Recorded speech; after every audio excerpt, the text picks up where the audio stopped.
ఓం నమో భగవతే శ్రీరమణాయ. ఈ వీడియోలో మనం మన ప్రాచీన భారతీయ ఋషుల గురించి సంక్షిప్తంగా తెలుసుకుందాం. ఈ సృష్టిలో ఉండేవి రెండు. ఒకటి పదార్థము, రెండు యథార్థము. పదార్థము దాని స్వరూప స్వభావాలను అన్వేషించేవారు భౌతిక శాస్త్రవేత్తలు. భౌతిక వస్తువులను కనిపెట్టిన ప్రతి వ్యక్తి అవసరమే నూతన ఆవిష్కరణకు తల్లి అన్నట్లుగా ఒక భౌతిక అవసరం వల్లనే ప్రేరేపింపబడ్డాడు. పదార్థం శాశ్వతం కాదని యథార్థాన్ని అన్వేషించేవారు ఆధ్యాత్మిక శాస్త్రవేత్తలు లేదా ఋషులు, మహర్షులు. ఆంతరంగిక తృప్తి లేనిదే బాహ్య సంపదలు ఎన్ని ఉన్నా శాశ్వత ఆనందాన్ని ఇవ్వలేవని తెలుసుకున్నారు. ఈ సమస్యను భారతీయ జ్ఞానులు పరిష్కరించడానికి పూనుకున్నారు. మనకు ఎదురుగా కనిపించే జగత్తు తత్వమేమిటి? దీని స్వరూపమేమిటి? ఇంతటి జగత్తును చూసే నా తత్వమేమిటి? కోహం కథమిదం జాతం కోవా కర్తాస్య విద్యతే ఉపాదానం కిమస్తీహ విచారస్సోయమీదృశః. నేను ఎవడను? ఈ జగత్తు ఎట్లా పుట్టింది? దీనికి కర్త ఎవరు? దీని ఉపాదానం ఏమిటి? ఈ విధంగా విచారణ చేసి యథార్థాన్ని సాక్షాత్కరింపచేసుకున్నవారే మన ఋషులు. ఋషి అనగా ఋషతి జ్ఞానేన సంసారపరం, అనగా ఆధ్యాత్మిక విచారణ ద్వారా పొందిన జ్ఞానంతో ప్రాపంచిక ప్రపంచాన్ని దాటినవారు అని అర్థం.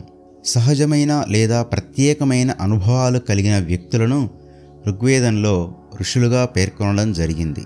మన భారతీయ జీవన విధానానికి సనాతన ధర్మం, ఆర్షధర్మం అని పేర్లు. అనగా ఋషులు అనుసరించినది లేదా ఋషుల నుండి వచ్చినది అని అర్థం. భారతీయ సనాతన ధర్మానికి మూల గ్రంథాలైన వేదాలలోనూ, శాస్త్రాలలోనూ, పురాణాలలోనూ మనకు అనేక మంది ఋషులు దర్శనమిస్తుంటారు. భారతీయ సంస్కృతి పేరుతో మన జీవన విధానాన్ని, జీవిత పరమార్థాన్ని నిర్ణయించి చెప్పినవారు మన మహర్షులు. వారే లేకపోతే మనకు వేదములు లేవు, హిందూ ధర్మము లేదు, మనకొక నిర్దిష్టమైన గమ్యమైన ఈశ్వరుడును లేడు. దేవతల కంటే ఈశ్వరుని కంటే కూడా మనకు దగ్గరగా ఉండి మనల్ని నిత్యము నడిపిస్తూ మనకు సంప్రదాయాన్ని, ఆచారాలను ఇచ్చినవారు ఈ ఋషులు. కావున వారిని ఎల్లప్పుడూ మనం స్మరించాలి. ఋషులనే మంత్రద్రష్టలు అని కూడా అంటారు. వేదములలోని అన్ని మంత్రములకు, సూక్తములకు ద్రష్టలుగా ఉండి వేదాలను మనకు ప్రసాదించిన వారు ఈ ఋషులు. వేద మంత్రములు ఋషుల ఆధ్యాత్మిక సాక్షాత్కారాలు మరియు అనుభవాల రికార్డులు. వేదమంత్రములన్నీ ఋషులచే చెప్పబడినవే. ప్రతి మంత్రానికి ముందు అస్యశ్రీ ఋషి అని ఉంటుంది.